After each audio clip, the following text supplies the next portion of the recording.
دوستو، پردہ نشی اسلامی ماں اور بہنوں،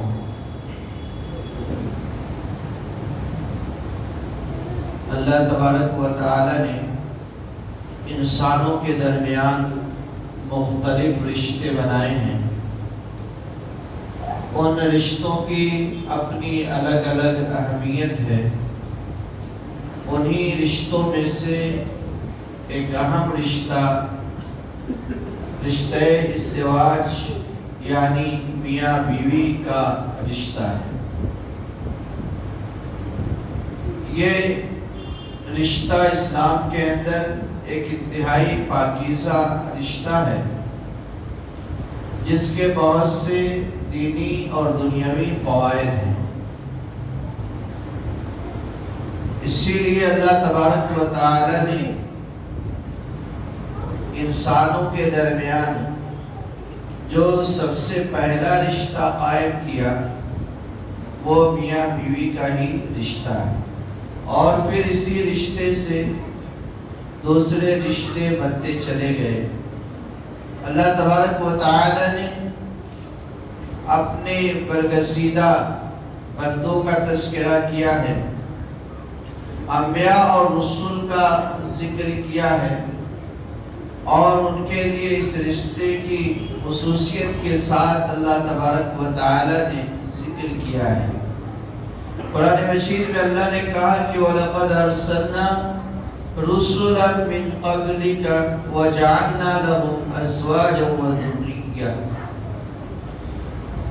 کہ اے نبی محمد عربی صلی اللہ علیہ وسلم، آپ سے پہلے جو رسول بھیجے، جو نبیوں کو مبعوث کیا، ان کے لیے بیوی اور بچے بنائے۔ تو رشتہ ازدواج میاں بیوی کا رشتہ شریعت اسلامیہ کے اندر بڑی اہمیت کا حامل ہے، اور اس موضوع پر کچھ ہفتے پہلے گفتگو ہوئی تھی۔ جب یہ رشتہ قائم ہوتا ہے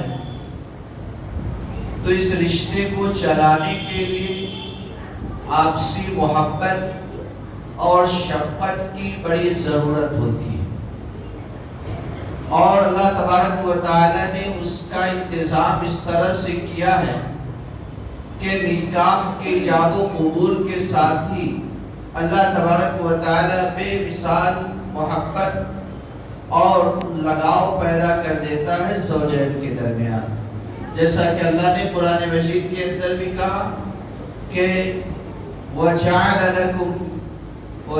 بَيْنَكُمْ مَوَدَّةً وَرَحْمَةً، کہ اللہ نے تمہارے درمیان محبت اور شفقت کے جذبات پیدا کر دیے، اور اس رشتہ محبت اور شفقت، اس جذبہ لگاؤ اور تعلق کو مضبوط، مستحکم، پائیدار اور دیر پا رکھنے کے لیے اللہ تبارک و تعالی نے مزید کئی اور تدابیر بیان فرمائی۔ ان میں سے ایک اہم تدبیر حقوق اور ذمہ داریوں کی تقسیم کا ہے۔ جب دو افراد ایک ساتھ زندگی گزارنے کا عہد کرتے ہیں تو وہاں کچھ ذمہ داریاں بھی آتی ہیں اور کچھ حقوق بھی آتے ہیں۔ اللہ تبارک و تعالی نے نکاح کے رشتے کے قائم ہونے کے ساتھ ہی میاں بیوی پر کچھ حقوق بھی عائد کر دیے ہیں، اور ان کی کچھ ذمہ داریاں بھی طے کر دی ہیں۔ اگر ان ذمہ داریوں کو دیکھا جائے تو ہم تین خانوں میں ان ذمہ داریوں کو، ان حقوق کو تقسیم کر سکتے ہیں۔ پہلا خانہ مشترکہ حقوق کا ہے، یعنی وہ ایسے حقوق ہیں جو شوہر پر بھی لازم ہے اور بیوی پر بھی لازم ہے۔ شوہر کو بھی ادا کرنا ہے اور بیوی کو بھی ادا کرنا ہے۔ حقوق کا دوسرا خانہ ہے کہ وہ حقوق جو شوہر کو حاصل ہے بیوی کو نہیں ہے، اور تیسرے خانے میں وہ حقوق ہیں جو بیوی کو حاصل ہے شوہر کو حاصل نہیں۔ یعنی کچھ حقوق مشترک ہیں، کچھ مردوں کے ساتھ خاص ہے اور کچھ عورتوں کے ساتھ خاص ہے۔ اور جب ایک آدمی ان حقوق کو جانتا پہچانتا ہے اور عملی طور پر ان حقوق کو اپناتا اور برتتا ہے تو یقین جانیے کہ اس کی زندگی بڑی خوشحال گزرتی ہے۔ اس کی زندگی بہت ساری پریشانیوں سے، بہت سارے آلام و مصائب سے اور ازدواجی زندگی میں آنے والی بہت ساری شکایتوں سے پاک رہتی ہے۔ آج ہمارے رشتے اس لیے زیادہ تر بکھرتے ہیں، آج ہمارے رشتوں کے اندر دراڑ اس لیے زیادہ تر پیدا ہوتا ہے، آج ہمارے رشتوں میں اس وجہ سے زیادہ تر خرابیاں آتی ہیں کہ مردوں کی طرف سے ہو یا عورتوں کی طرف سے ہو یا دونوں کی طرف سے ہو، ان حقوق کے معاملے میں، ان حقوق کی ادائیگی کے معاملے میں کوتاہی برتی جاتی ہے، غفلت برتی جاتی ہے اور بے توجہی کا لوگ شکار ہوتے ہیں۔ آئیے پہلے ہم یہ جانتے ہیں کہ وہ کون سے حقوق ہیں جو میاں بیوی کے درمیان مشترک ہیں، جو شوہر کو بھی ادا کرنی ہے اور بیوی کو بھی ادا کرنی ہے، جو شوہر پر بھی لازم ہے اور بیوی پر بھی لازم ہے۔ ان حقوق کو جاننا، سمجھنا اور عملی زندگی میں ان حقوق کو برتنا بہت ضروری ہے۔ اگر ہم چاہتے ہیں کہ ہماری زندگی خوشحال ہو، اگر ہم چاہتے ہیں کہ ہماری زندگی پائیدار ہو، اگر ہم چاہتے ہیں کہ ہماری زندگی لڑائی جھگڑوں سے بہت دور ہو، اگر ہم چاہتے ہیں کہ ہماری زندگی میں رشتوں کا دراڑ پیدا نہ ہو، اگر ہم چاہتے ہیں کہ ہماری زندگی میں خوشیاں اور مسرت رہے، اگر ہم چاہتے ہیں کہ ہماری زندگی میں پیار کی فضا قائم رہے، تو ان رشتوں کو نبھانا بہت ضروری ہے۔ سب سے پہلی چیز، جب دو لوگ آپس میں ملتے ہیں تو دونوں کے الگ الگ خیالات ہوتے ہیں، دونوں کے سوچنے کا انداز الگ الگ ہوتا ہے، دونوں کے جینے کا ڈھنگ اور طریقہ الگ الگ ہوتا ہے۔ ایسے میں کسی سے کوتاہی بھی ہو سکتی ہے، غلطی بھی ہو سکتی ہے۔ انسان بحیثیت انسان غلطی کر سکتا ہے، چاہے وہ مرد ہو چاہے وہ عورت ہو۔ غلطی مرد سے بھی ہو سکتی ہے، غلطی عورت سے بھی ہو سکتی ہے۔ ازدواجی زندگی کا پہلا مشترک حقوق یہ ہے کہ شوہر سے اگر غلطی ہو تو بیوی اسے نظر انداز کر دے، بیوی سے اگر غلطی ہو تو شوہر اس کو درگزر کر دے۔ یہ پہلا مرحلہ ہوتا ہے، اس لیے کہ عموماً یہی سے خرابیاں پیدا ہوتی ہے۔ بیوی نے کچھ غلطیاں کی، شوہر نے اس کو دماغ میں بیٹھا کر کے رکھ لیا، شوہر نے کچھ غلطیاں کی، بیوی نے اس کو دماغ میں بیٹھا کر کے رکھ لیا۔ ایک پر ایک کے بعد دوسری، دوسری کے بعد تیسری غلطیاں ہوتی ہیں، چونکہ پہلے ہی سے جمع ہوتی چلی جاتی ہیں وہ چیزیں، اس لیے ایک مرتبہ ایک ایسا ماحول بن جاتا ہے کہ ایک مرتبہ آدمی کے دماغ میں ابال آتا ہے اور پھر وہ بڑے لڑائی اور جھگڑے کا سبب بن جاتا ہے۔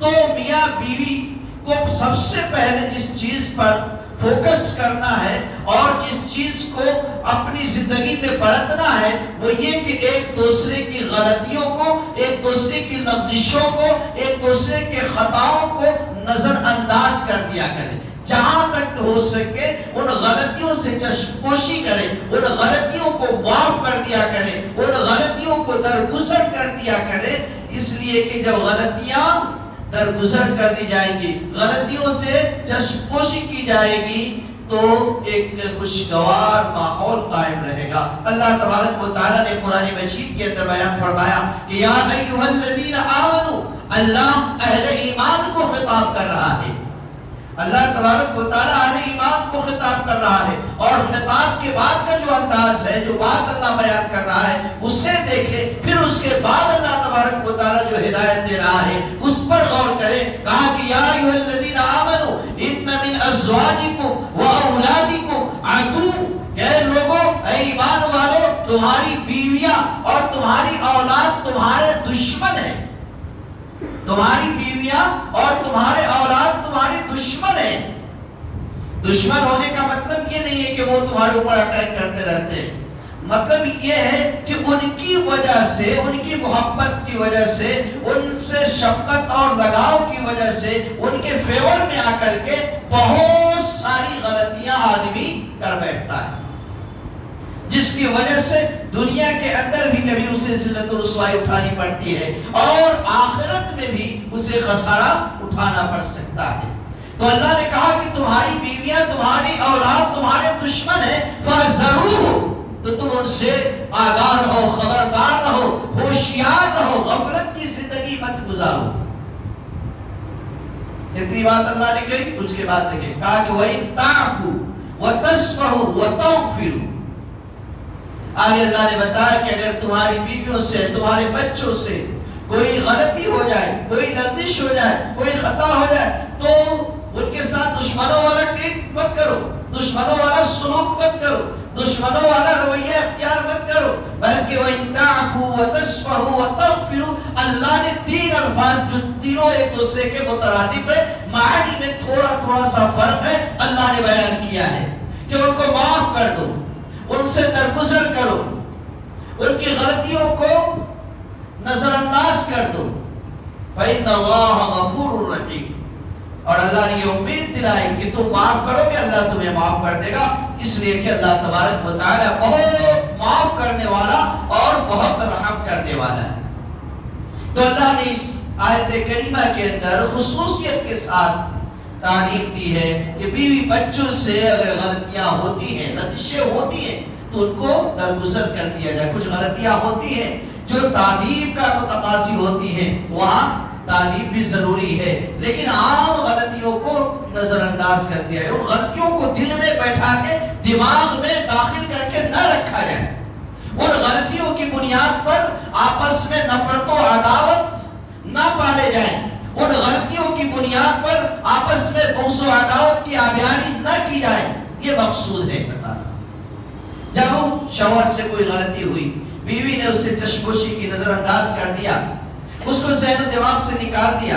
بیوی سے کوئی غلطی ہوئی، شوہر نے اسے نظر انداز کر دیا، چشموشی کر لی، تو آئندہ پھر کوئی غلطی ہوگی تو اس کے لیے وہ ایک نئی غلطی ہوگی، ایک پہلی غلطی ہوگی. لیکن اگر پہلی غلطی کو بیٹھا کر کے دماغ میں رکھا ہوا ہے تو یہ دوسری ہونے والی غلطی دوسری ہوگی، پھر بعد میں ہونے والی تیسری ہوگی. اس طریقے سے غلطیوں کا ایک انبار دماغ میں گھسا ہوا رہے گا جو کبھی ابل پڑے گا اور رشتوں کو خراب کر دے گا.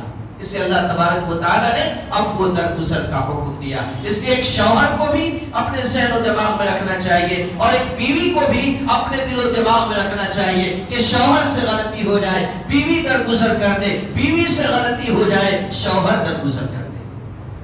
دوسرا حق جو میاں بیوی کے درمیان مشترک ہے، جو زندگی کو خوشگوار بنانے میں بڑی ہی اہم رول کا حامل ہے، وہ یہ ہے کہ میاں بیوی ایک دوسرے کے رازدار ہوتے ہیں. تو انہیں چاہیے کہ ایک دوسرے کے رازوں کی حفاظت کریں. قرآن مجید کے اندر اللہ تبارک و تعالیٰ نے اس رشتے کو عجیب انداز میں بیان کیا ہے. کہا کہ ہن لباس لکم وانتم لباس لہن، کہ لوگوں تمہاری بیویاں تمہارا لباس ہے اور تم ان کے لباس ہو. میاں بیوی کو اللہ تبارک و تعالیٰ نے ایک دوسرے کا لباس قرار دیا ہے. بیوی شوہر کا لباس، شوہر بیوی کا لباس ہے. لباس کا، کپڑے کا کام کیا ہوتا ہے؟ کئی فوائد اللہ تبارک و تعالیٰ نے قرآن مجید کے اندر بیان کیے ہیں، رسول اکرم صلی اللہ علیہ وسلم نے بیان کیے ہیں. یہ کپڑا، یہ لباس جو ہم زیبت کرتے ہیں، پہنتے ہیں، یہ ہمیں جو ہے زینت عطا کرتا ہے، یہ ہمیں کئی پریشانیوں سے بچاتا ہے، یہ ہمارے جسم کی حفاظت کرتا ہے. اور اسی کے ساتھ ساتھ جب آدمی کپڑا پہن لیتا ہے، کپڑے سے اپنے جسم کو ڈھک لیتا ہے، تو اس کے بدن کے سارے عیوب چھپ جاتے ہیں.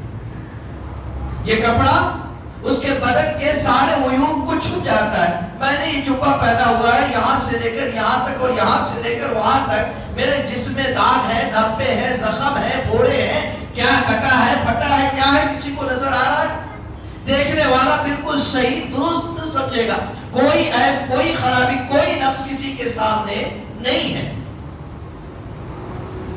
یہ کپڑا ہمارا رازدار ہے، ہمارے عیوب کو چھپاتا ہے۔ اسی طرح سے میاں بیوی کو ایک دوسرے کا راستہ ہوتے ہوئے ایک دوسرے کے رازوں کو راز رکھنا چاہیے، اس کو سرے عام نہیں کرنا چاہیے۔ اگر شوہر کے اندر کوئی کمی ہے تو اس کو سرے راہ نہ اچھالے بیوی، اور اگر بیوی کے اندر کوئی خرابی ہے تو شوہر اس کو عام لوگوں میں نہ اچھالے، بلکہ ایک دوسرے کی پردہ پوشی کرے، ایک دوسرے کی ستر پوشی کرے، آپس کے راز کو راز رکھے۔ اور خاص طور سے جو ازدواجی تعلقات ہوتے ہیں، خصوصی جو میاں بیوی کے آپسی معاملات ہوتے ہیں، ان کو تو اپنے حد تک رکھنا ہی ہر حال میں ضروری ہے۔ خاص طور سے جنسی معاملات جو ہیں، پیارے نبی صلی اللہ علیہ وسلم، حضرت اسماء بنت یزید رضی اللہ عنہ کہتی ہیں کہ اللہ کے رسول صلی اللہ علیہ وسلم کی مجلس لگی تھی، صحابہ کرام بھی موجود تھے، صحابیاں بھی موجود تھی۔ اللہ کے رسول کی مجلس ہے، مرد بھی موجود تھے، خواتین بھی موجود تھی۔ پیارے نبی صلی اللہ علیہ وسلم نے صحابہ کے سامنے ایک سوال رکھا، کہا کہ لگتا یہ ہے کہ تم میں سے بعض مرد اپنی بیوی کے ساتھ جو تعلقات قائم کرتے ہیں، اپنی بیوی کے ساتھ جو خلوت میں بات چیت کرتے ہیں، اپنی بیوی کے ساتھ جو خلوت میں معاملات کرتے ہیں، اس کو اپنے دوست و احباب میں بیان کرتے ہیں، اور اسی طرح سے بعض عورتیں بھی ایسا کرتی ہیں۔ حضرت اسماء بنت یزید رضی اللہ عنہ کہتی ہے کہ سارے لوگ خاموش تھے، نہ کسی خاتون نے زبان کھولی، نہ کسی صحابی نے کوئی بات کہی۔ حضرت اسماء کہتی ہے کہ میں نے اپنی زبان کھولی اور کہا کہ یا رسول اللہ، آپ نے درست فرمایا ہے، بعض مرد بھی ایسے ہیں جو آپس کے معاملات کو، آپس کی باتوں کو جو ہے اپنے دوستوں میں شیئر کرتے ہیں، اور بعض خواتین بھی ایسی ہیں جو ان باتوں کو اپنی سہیلیوں میں شیئر کرتی ہیں۔ اللہ کے رسول صلی اللہ علیہ وسلم نے کہا کہ ایسا مت کرو۔ ایسے لوگوں کی مثال یہ ہے جیسے ایک شیطان اپنی شیطانہ سے سرے راہ جو ہے تعلقات قائم کرتا ہے اور لوگ اسے دیکھتے رہتے ہیں۔ یعنی میاں بیوی کے خصوصی تعلقات کو ظاہر کرنا ایسا ہے جیسے کہ لوگوں کے سامنے ہی آدمی نے اپنے تعلقات قائم کیے۔ تو جو جنسی معاملات ہیں، میاں بیوی کے جو خصوصی تعلقات ہیں، ان کی خصوصی طور پر حفاظت ضروری ہے۔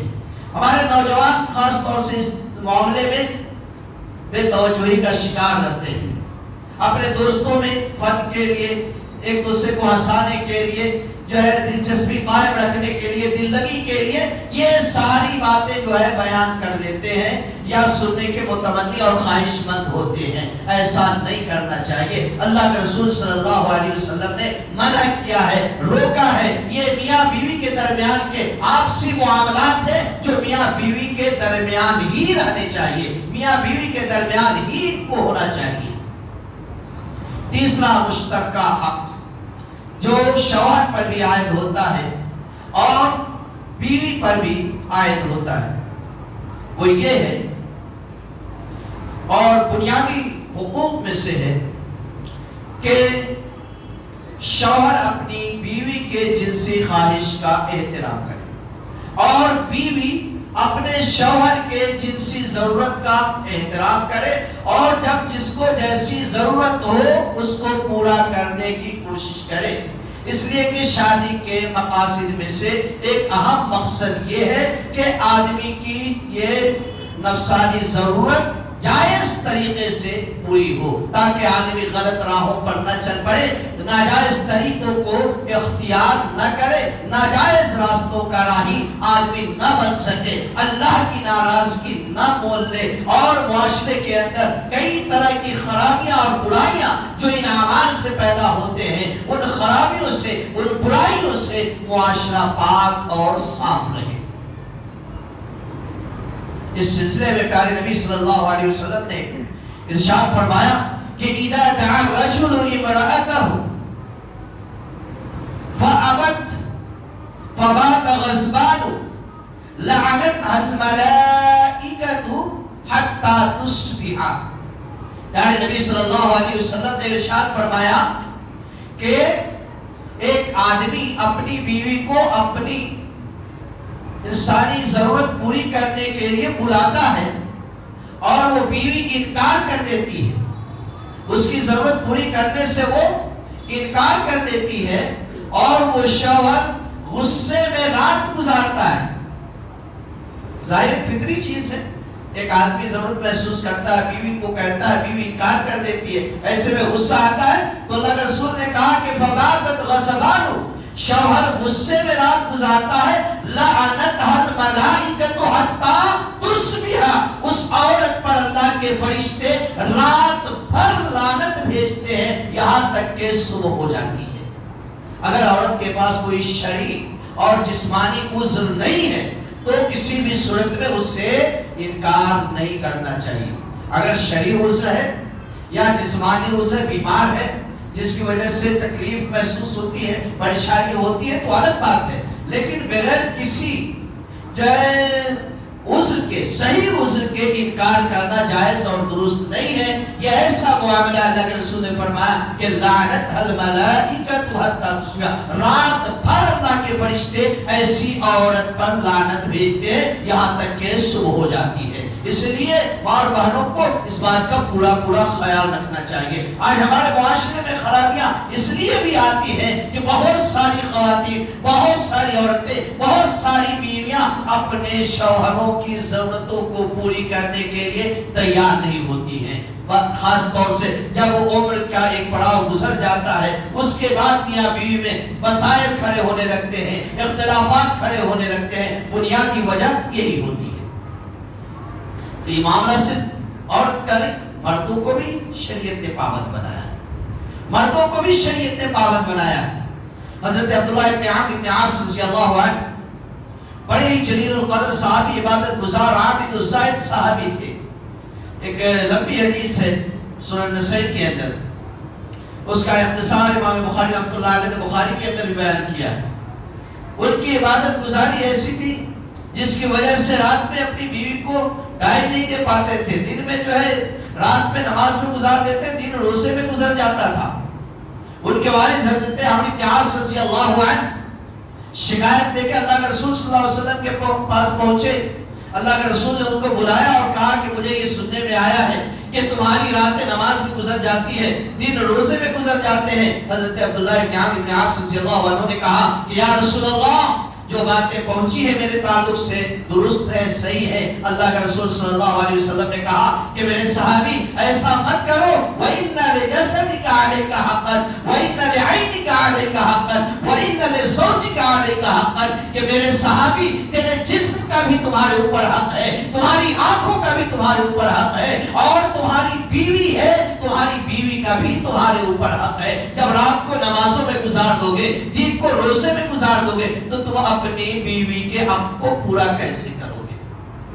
یہاں کھلانے پلانے کی بات نہیں ہو رہی ہے، پہنانے اڑانے کی صرف بات نہیں ہو رہی ہے، بلکہ نماز کس چیز سے مانے ہے، روزہ کس چیز سے مانے ہیں، اس بات کا تذکرہ اللہ کے رسول صلی اللہ علیہ وسلم خصوصیت کے ساتھ کر رہے ہیں۔ تو مردوں کو بھی خیال رکھنا ہے، عورتوں کو بھی خیال رکھنا ہے کہ جو اس کے اوپر یہ حق عائد ہوتے ہیں، ایک دوسرے کی جنسی ضرورتوں کی تکمیل، اس کے لیے مرد کو بھی آمادہ رہنا چاہیے، عورتوں کو بھی آمادہ رہنا چاہیے، بغیر کسی شرعی عذر کے اس بات سے انکار کرنا یہ اللہ رب العالمین کے غصے اور غضب کا سبب ہے۔ ہر مرد کو، ہر عورت کو ان حقوق کو اپنے ذہن و دماغ میں رکھنا چاہیے اور عملی طور پر ان کو برتنے کی کوشش کرنی چاہیے۔ اللہ رب العالمین سے دعا ہے کہ اللہ تبارک و تعالی ہم سب کو کتاب و سنت کی صحیح سمجھ عطا فرمائے، نیکیوں کی راہ پر اللہ تبارک و تعالی ہمیں قائم رکھے، برائیوں سے اللہ ہماری حفاظت فرمائے۔